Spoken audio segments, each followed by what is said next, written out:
This podcast is brought to you by Free Buddhist Audio, the Dharma for your life. Our work is funded entirely by donations from our generous listeners. If you would like to help us keep this free, make a contribution at freebuddhistaudio.com/donate. Thank you, and happy listening. Hello, and hello everyone, wherever you are. Going beyond. I've got a few visual aids here, so I just thought I'd introduce you to the visual aids. I don't know why, but Bhante wanted to turn up in this form. Now, apparently, I'm sure many of you will be familiar with this form. Apparently it's called, I'm not going to get this right, mythophanic psychopomp. Is that right? The mythophanic psychopomp. I think I might let Subhuti explain what that means tomorrow. But visually, it's quite striking, isn't it? He's sort of drawing us into these realms. So I thought it was quite an appropriate image to take us beyond. And my other little visual aid here is a Nagasiddhi house. It doesn't actually come from the exhibition, but it's a very similar concept and theme, I think, to the exhibition. Sorry, I moved from the mic. Don't worry if you can't read the sign on the house. I will tell you what it means at the end of the talk, what it says at the end of the talk. But this, folks, is a symbol of bodhicitta. So, going forth and going beyond are very linked.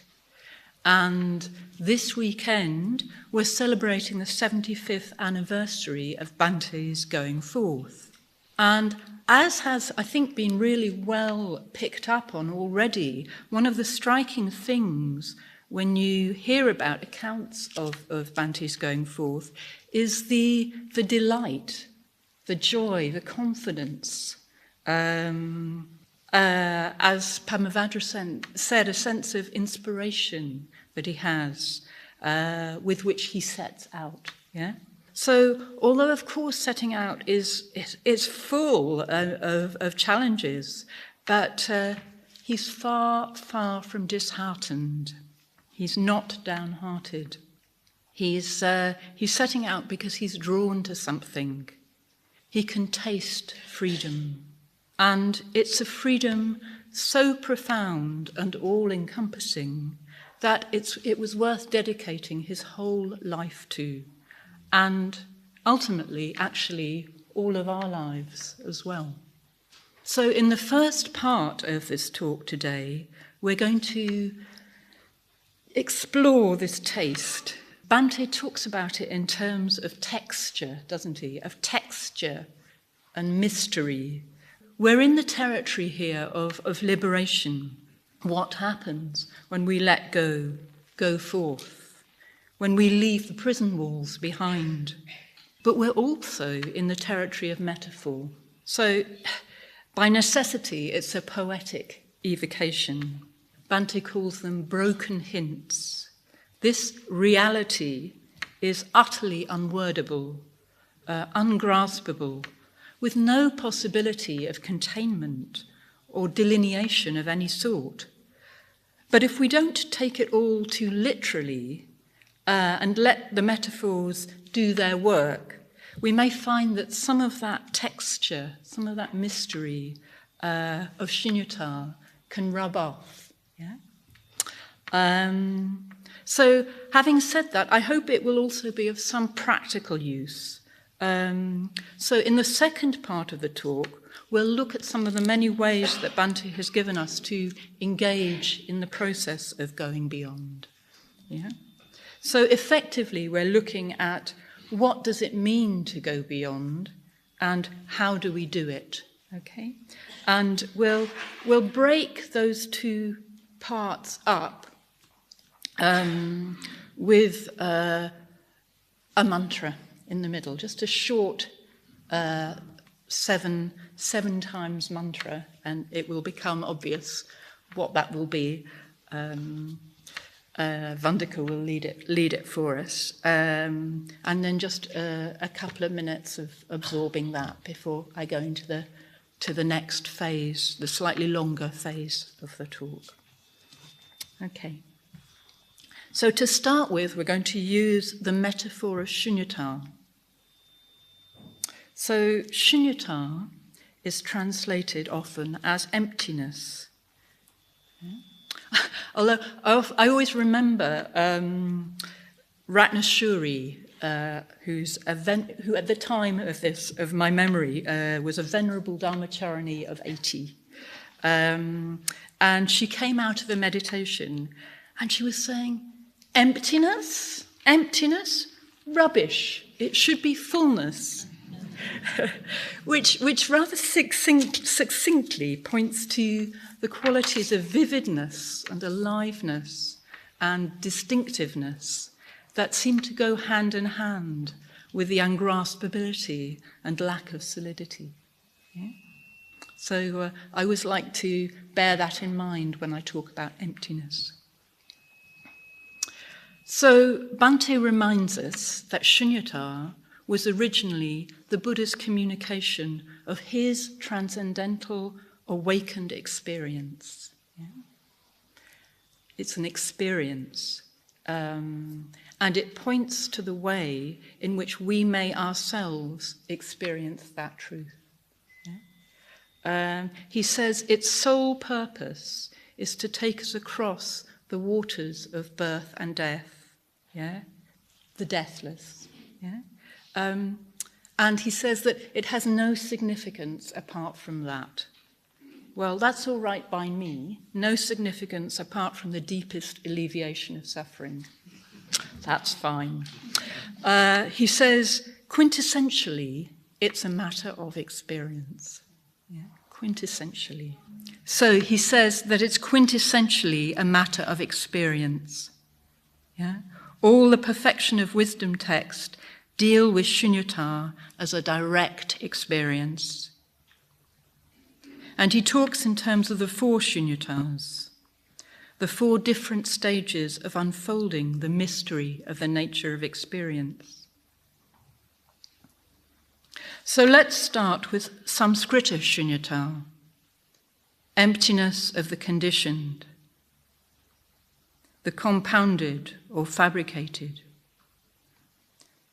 Or you could say the tendency to turn experience into an object, which we then grasp at. Samsara. So what is samsara empty of? It's empty of the possibility of satisfaction on its own terms.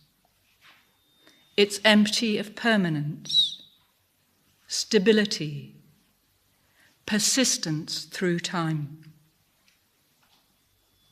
Because when we look, we cannot actually find any solid, stable entities, any things that would be capable of persisting through time. Yeah? So being good Buddhists, we are familiar with some version of this. Yeah? The lakshanas, right? Because we know this, we go forth. We go for refuge.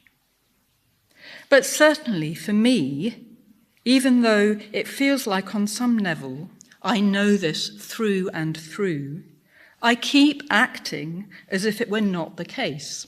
Yeah? I keep acting as if permanence and satisfaction could be found in tinkering with or manipulating what I think of as samsara out there. Yeah? So I'm patient to a point, but I reach my limit, and I don't want more COVID restrictions now. Thank you very much. So with a sore heart, I come to accept parental deaths, but not those of younger friends or people who have looked after themselves well. And I don't want people dying in hospital without their loved ones present. And at a deeper level still, I'm constantly fabricating, reconstructing my reality, affirming my existence, protecting my belongings, rehearsing my opinions and my centrality. And this is automatic. It's an automatic, rarely conscious, and very powerful response. So a lot of our practice involves working with the kleshas, the stranglehold of fabrications that hold this core sense of self so firmly but evasively in place, robbing us of our clarity, sapping our energy, and blocking our sensitivity and responsiveness. It involves bringing more and more of us into play, working holistically to address the whole person, and growing our confidence in our unlimited, dynamic, ungraspable nature. So secondly, asamskrita shunyata. Asamskrita, the uncompounded, unfabricated, and in that sense, as Bhante says, not artificial, sometimes called nirvana. So this is the affirmation that when we are not fabricating, constructing our world and being, we are not creating suffering. When we are not creating separations and divisions, especially the fundamental division between I and other, we live a very different experience, live in a very different world. We can get a taste of this, possibly through our yidam, or our connection with the Buddha, sometimes through open-hearted and agenda-free communication, that breath of the Dakini, through our response to the beauty of the Dharma, literature, living natural world, arts and poetry. We can feel its texture. We can be called by its mystery. So when we use terms like samsara and nirvana, it can seem like the stakes are high. We are writing things in capitals. If it's not one, then it's the other.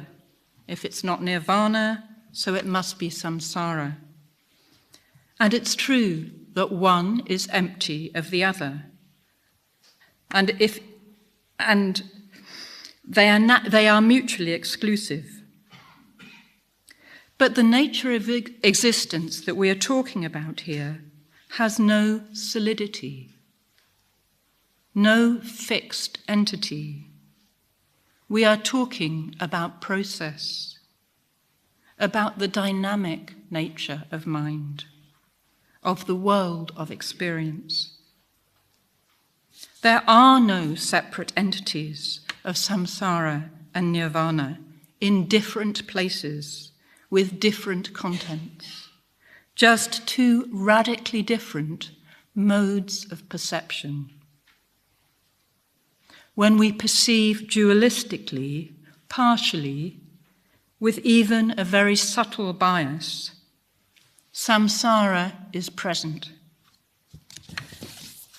And when perception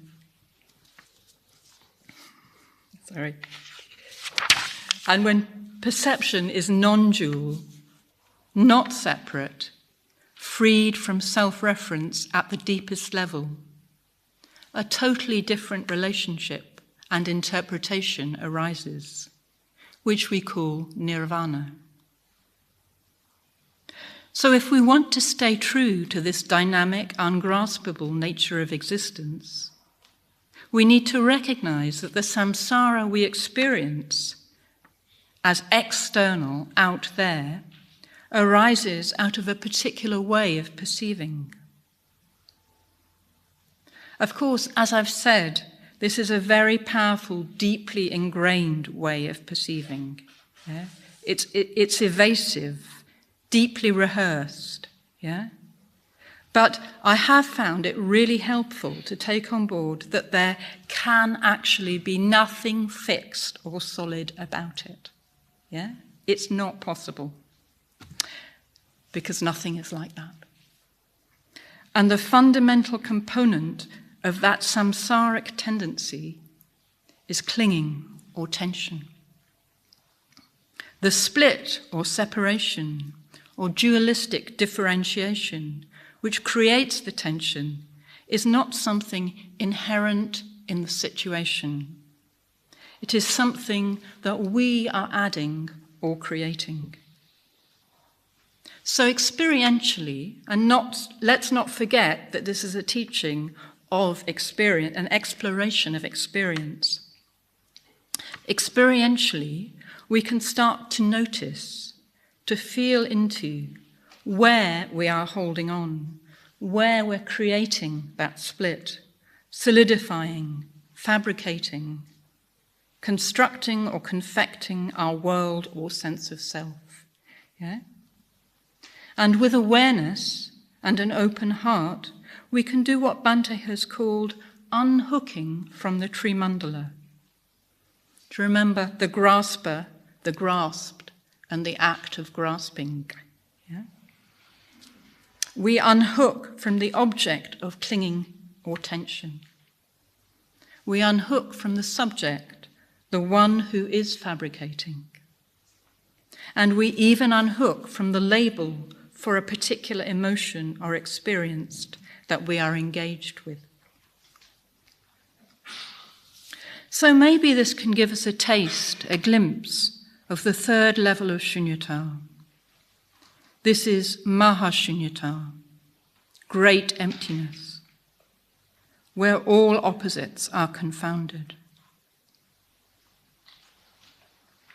We need to recognize the deeply provisional nature of all conceptual distinctions.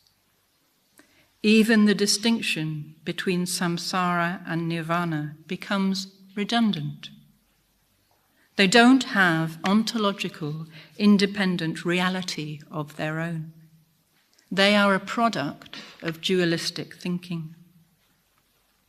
In experience, as we become more and more at home in the dynamic, unfolding mystery of each moment, we can increasingly feel a subtle tension. We feel the restriction, the limitation produced by holding on to ideas such as coming or going, or even ideas of anyone to go, anywhere at all to get to. All such assumptions, no matter how subtle, obscure the mystery and open-endedness of the living experience underneath.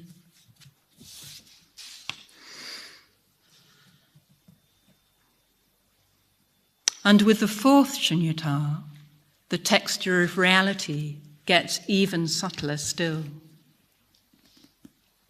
Even the subtlest level of Nyaya-varana, those veils of obscuring views responsible for our tendency to separate, even this, the subtlest conceptualizing, is at an end. There is just sheer, naked, self-illuminating awareness of how things are. As Bhante calls it, following Vimalakirti, he calls it the thunderous silence. Shunyata, shunyata. The emptiness of shunyata itself. And Bhante has explained the Gate Gate mantra in terms of the four shunyatas. He says, Gate, gone beyond the conditioned, gone forth from the conditioned. Gate, gone beyond to the unconditioned. Paragate, gone beyond any distinction between the two. parasangati, gone altogether beyond any construction, fabrication, or subtle formulation that separates us from the naked experience of how things are. Bodhi Swaha. Gate, gate, paragate, parasangate, bodhi swaha. Gate, gate, paragate, parasangate, bodhi swaha. Gate, gate,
So I hope I've said enough to give you a flavour or a taste, a feel for the texture of going beyond. And enough to know that we're talking about metaphors. And we need to hold this concept of going beyond itself very lightly indeed.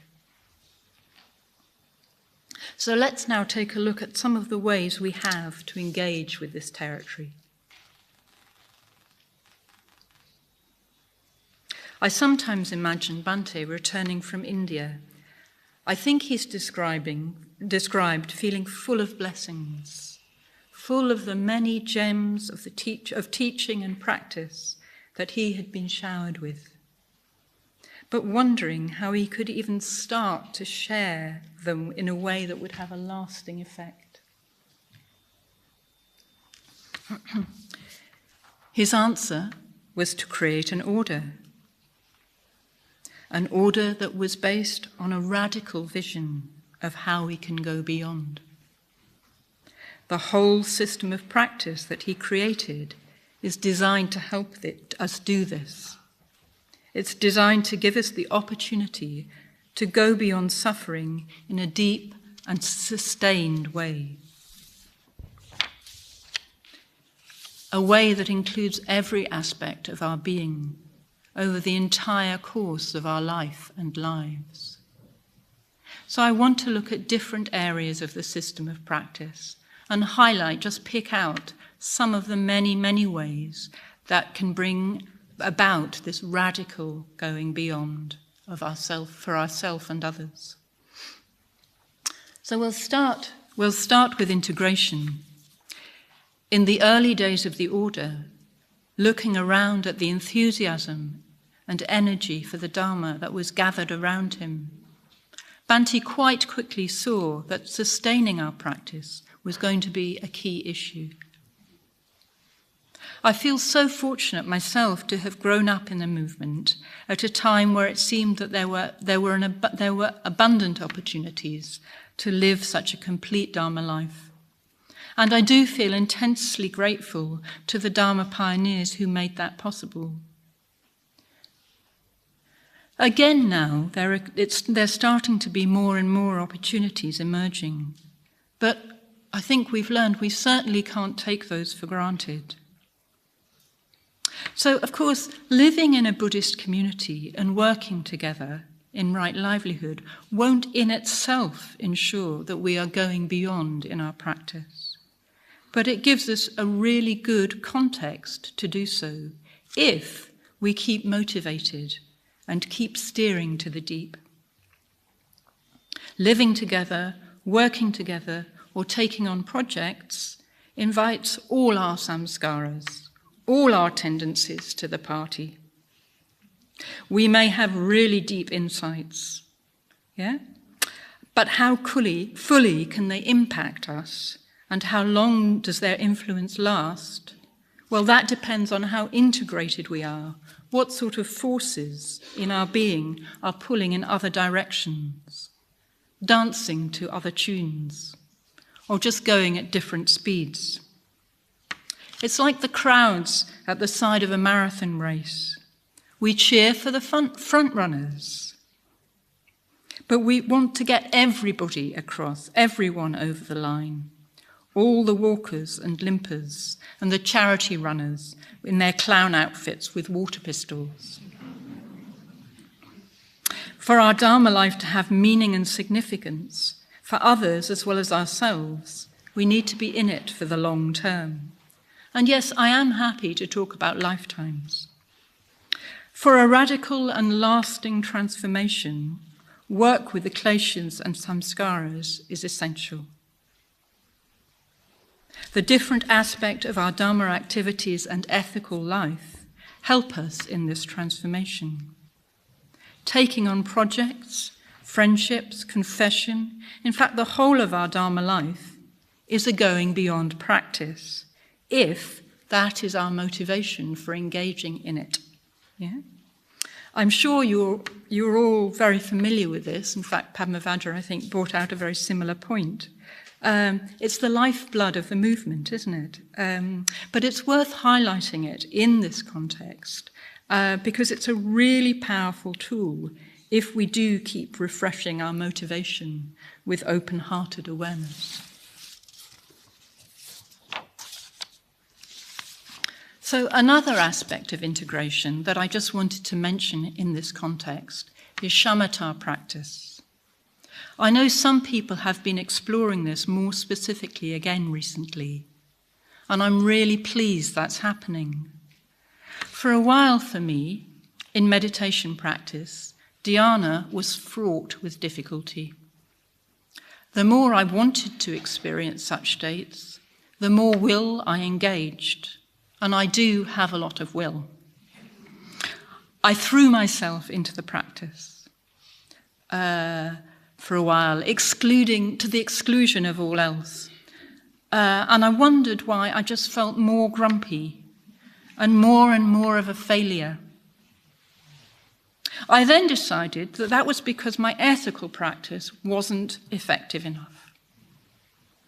But however hard I tried on both fronts, I couldn't seem to experience any remotely expansive states of mind. And I was just full of self-criticism and despondency. So eventually, I gave into meditation as just being a way of processing the day, really. I could say a lot more about this, but for now, I just want to say to anyone for whom this rings any bells at all, rest assured, it really doesn't have to be like that. It really doesn't. We can all open to increasingly expansive states.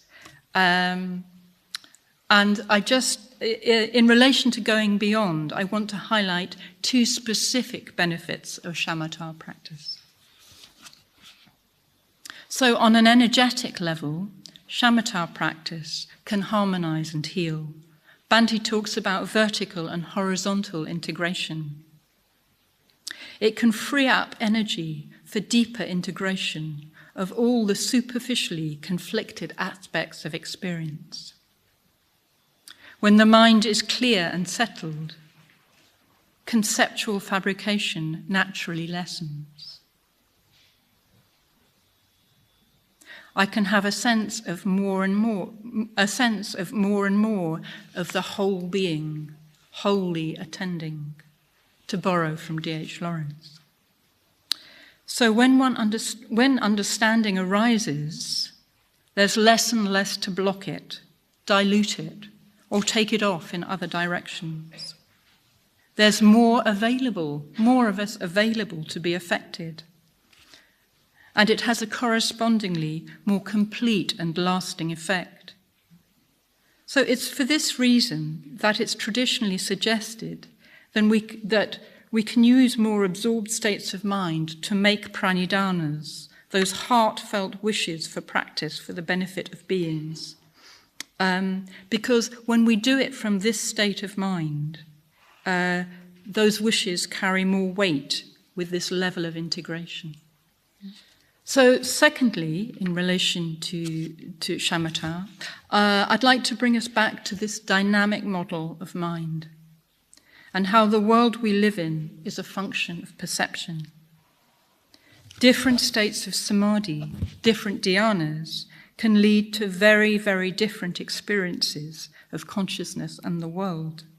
There are apparently a vast number of these altered states that have been recognized and catalogued, including those that we know of as the 4 or 8 dhyanas, which can be entered into by setting up the right, very specific conditions for each one to arise. So for me, the interest lies not so much in exploring each specific state, but in recognizing how deeply our construction of the world can change, can differ. So it can feel like the grass, the flowers, the trees are pouring out love from their own side. Yeah? It can feel like, the habit of seeing in 3-dimensional perspective can dissolve. Boundaries around objects disappear. Location, size, time, all dissolve. And the more we experience such states ourselves, directly, in person, the more confidence we can build in the truths of the Heart Sutra. Yeah? It challenges our deep assumptions that the way we see things from our deluded, partial, self-referential perspective is how things are. Yeah? And this confidence is a huge help to our motivation for practice. It's a huge spur for going beyond. Okay, that was integration. The others are shorter, don't worry. So in terms of going beyond with positive emotion, the second aspect of the system of practice, well, again, there's just so much that could be said. So many of us spend our lives living in a more engaged way with others because we care, because we love, because we have a sense that this is where the deepest freedom and meaning lie. Our practice of spiritual friendship and metta helps us to keep that care alive, authentic, engaged. It also gives us conditions where we can move more and more from a perspective of me and mine to a perspective of us and ours. So because samsara and nirvana are a function of perception, the more inclusive our lives, the more we live in a connective, non-separated world, the more this very world becomes a lotus paradise. This very body, a Buddha. But, however much we care, however engaged we are, life doesn't always feel like a lotus paradise. Wherever we are in the world right now, it can feel very far from that. It can quite literally feel like the world is on fire. So if we want to go beyond, go deeper in times like these, our metta practice needs to include a particular focus. So we're familiar with metta in relation to beings, to others, to people, to our friends, to our enemies. It's certainly hard enough to really take others in on their own terms, to let them into our hearts, to connect and empathize, and to be authentically moved by their suffering and then act to alleviate it. But even this is not enough. As we have seen, no matter how we act, beings suffer, worlds burn, and we can easily feel overwhelmed and impotent. In the Dual Ornament of Liberation seminar, in the chapter on benevolence and compassion, Bhante refers to the fact that we can also practice metta with the Dharma as reference.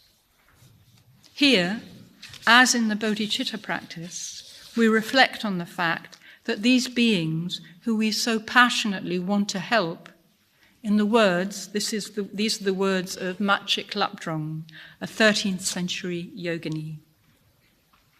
So these beings that we so passionately want to help, they don't understand that all phenomena lack even a hair's tip of true existence, that they are like a dream, like an illusion, and holding on to the truths of confused appearances, they create unvirtuous karma and experience the consequences, unbearable suffering. It is by freeing them of this deep self-referencing that the deeper causes of suffering, which cause the world to relight its fires, will be addressed.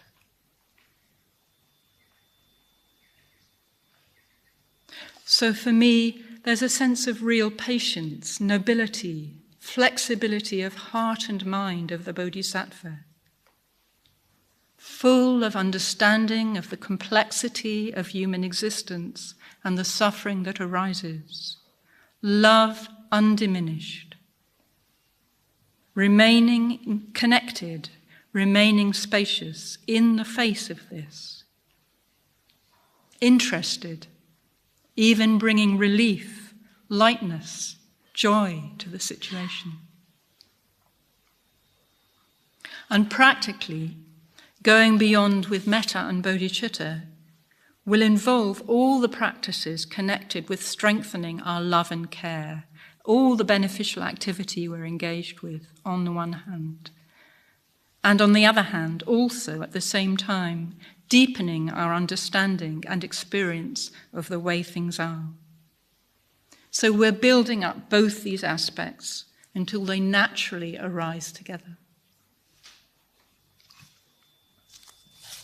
And as you can see, we're already moving into the territory of insight, the third aspect of the system of practice. The territory of working with the Nyaya Varana, the veil of those fundamental obscuring views, those deep assumptions that keep us building the prison walls. And this is central to the practice, of course, of going beyond.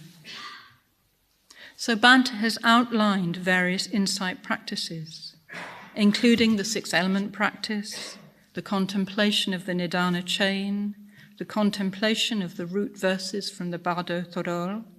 He also mentions Chur practice, contemplation of the decomposition of the corpse, and the lakshanas, which we looked at earlier. So all of these have their place. Methods are very helpful.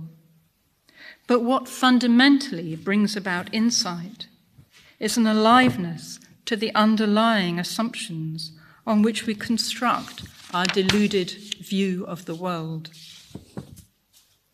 We need to address the root causes of ignorance, the third and deepest level of dukkha, skandha dukkha, the dukkha created by holding on to an idea of our separate selfhood and all that arises out of that, the dukkha of ignoring, holding out against the dynamic, ungraspable flow of life, of trying to control it or fight it. It's the practice of addressing the deepest causes of suffering, directly looking at ignorance. And although it's helpful to loosen our grip on all of our habitual tendencies, it's these deep views, these Vijayamala, I have a body. I am separated from the world.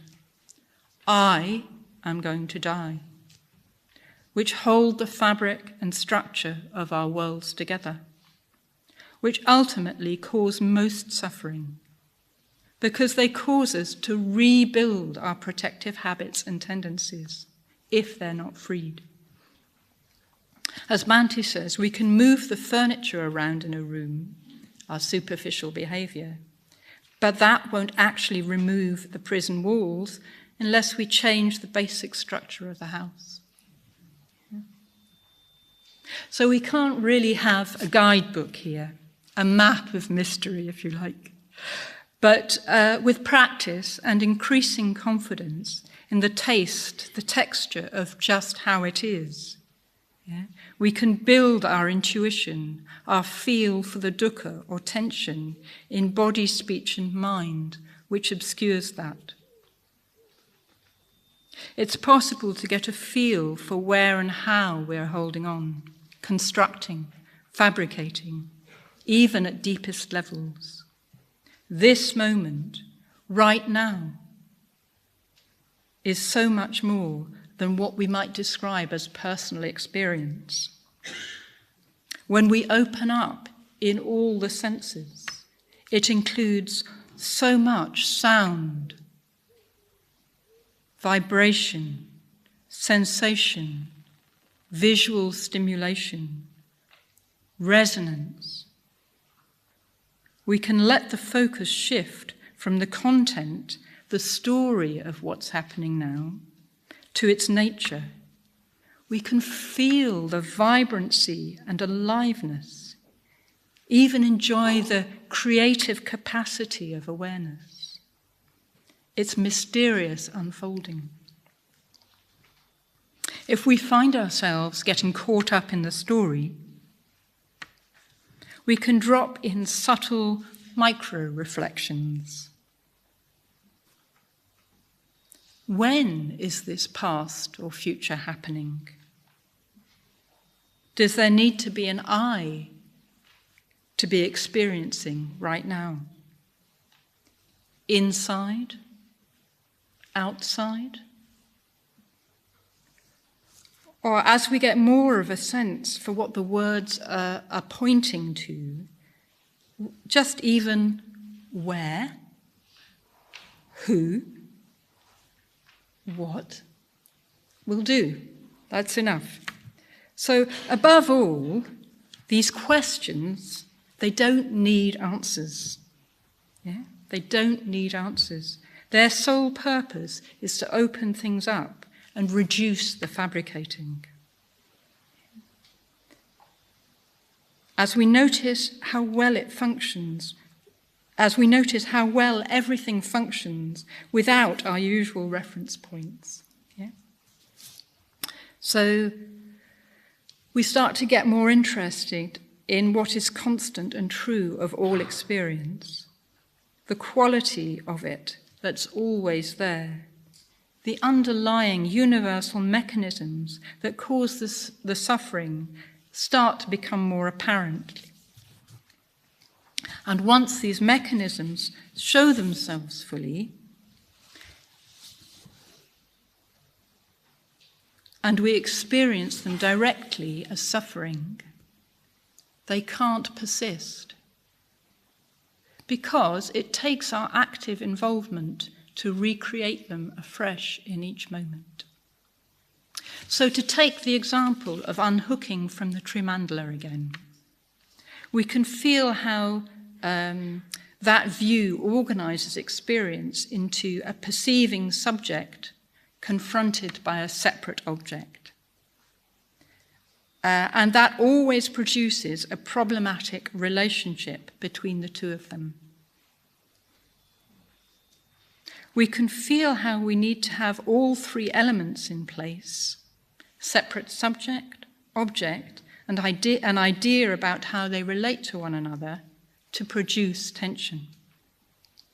And how, if we unhook from any one aspect, me, other, investment in story, the delusion as a whole is weakened. So as you're sitting here listening to this, you'll be having your own experiences of curiosity, boredom, enjoyment, confusion, disagreement, and you deal with that by whatever way you do, by attending more or walking out, which quickly takes away the object, the trigger for the boredom. But you could also take it as an opportunity to notice how you are creating the tree mandala right now. Out of a string of sights, sounds, physical sensations, mental movements. Yeah? Feeling into, even unhooking from the trigger, from the me experiencing, yeah? Sorry, I'll say that, I didn't say that well. So you can feel into the unhooking from the trigger. I suppose in this case that's me, isn't it? Or from the me experiencing, or from the story of your response, yeah? The description of your response. Okay. So, in relation to the fourth aspect, how am I doing? I haven't got long. In relation to the fourth aspect of the system of practice, spiritual rebirth, Bhante comments, insight arises through visualization of a Buddha or Bodhisattva, not because it is an image of the transcendental, but through recognizing what it is, both real and unreal. I'll say that again. Insight arises through visualization of a Buddha or Bodhisattva, not because it is an image of the transcendental, but through recognizing what it is, both real and unreal. Both real and unreal. We're in the territory here of appearance emptiness. Yes, as the fabrication lessens, we see that there is no own being anywhere, no solidity, nothing even that is flow or has consciousness, nothing that comes or goes. But in a way, it's still real, in the sense that there is sharpness, distinctiveness, aliveness of experience. This is sometimes referred to as luminosity, but that's not so much in the sense of light, more in the sense of being clearly apparent, vivid. So just as the barking of a dog is distinct, has an impact, the appearance of the yidam is full of colour, qualities and energy, and all that impacts us. And this impact and influence grows the more we open to it. But at the same time, it's completely fabricated and has no solid being. So the point here is not that it's valueless because it is artificial, but that it's communicating something about the nature of all experience. Dogs, dinner, lovers, war. All are both real and unreal. So finding an authentic connection with the yidams, these messengers from beyond, keeps our hearts, our souls engaged and stimulates our imagination. It activates different aspects of our being and allows us to resonate with deep truths in a very complete and satisfying way. Again, it's as if we can bring more of us on that sort of those deeper levels of integration, vertical integration. We can bring more of us into the party. Sorry, I know we're not supposed to be having parties anymore. The Buddhas and Bodhisattvas demonstrate for us what it's like to live without craving. Yeah? Living embodiments of awakeness. How would that be? How would that be to live without craving? How would that be in colour, sound, qualities, creative symbols? What's that like? What does it taste like? What's the texture of that mystery? So the encounter with each specific figure has a very specific impact on perception. With each and every one, a very particular texture of reality is strongly evoked.